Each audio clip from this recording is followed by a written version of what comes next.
dneska se to asi nebude hodnotit vesele. Tak určite nie.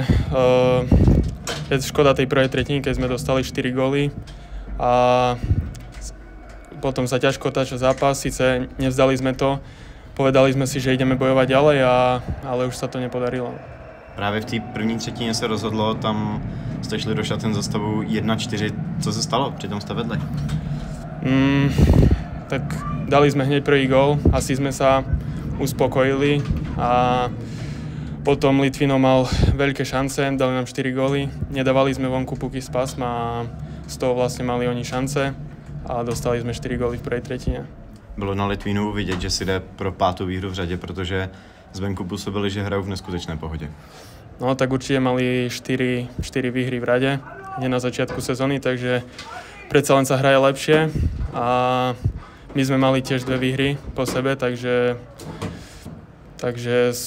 škoda, že sme to nedotiahli do víťazného konca aj dneska a určite do ďalšieho zápasu pôjdeme s čistými hlavami a pôjdeme vyhrať ten zápas. Druhá a třetí třetina byly ale vyrovnaný, tam jste Litvínov dokonce i mírně přestříleli, tak je to něco, na čem stavět do těch dalších zápasů?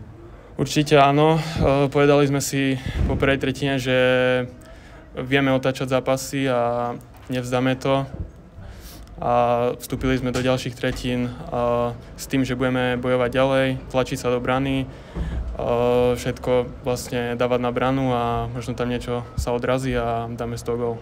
Vrátíme se ještě na začátek, ten pro tebe snad nemohl být už lepší, tam ti po trochu šťastnějším odrazu spadla branka, jak to vypadalo z tvýho pohledu? Tak ja som vlastne získal puk za branou, chcel som to nahrať pred branu a nejak sa to odrazilo od ich hráča a len som videl puk v brane, takže som bol šťastný. Letošní sezónu si začal v Sokolově. Jak moc je to velký rozdíl Extraliga a Maxaliga? Tak cíti tam rozdiel, ale myslím si, že je tam veľa hráčov, ktorí už hrali Extraligu, takže sú tam skúsenosti a určite akože predsa je to len Extraliga, takže cíti trochu rozdiel, ale nemyslím si, že to je niečo, čo by sa nedalo akože zvládnuť. Přitom v Sokolově tak se ti úplně bodově zrovna nedaří. Myslíš si, že by tady to mohlo být nějaký nastartování, nějaký větší fazony? Tak bol som rád, keď som dostal šancu hrať prvý zápas vlastne v tejto sezóne za Vary a určite ma to nabudilo a dúfam, že to prenesiem, keď budem hrať za Sokolov a podarí sa mi vlastne dať nejaké body a bude to lepšie a lepšie.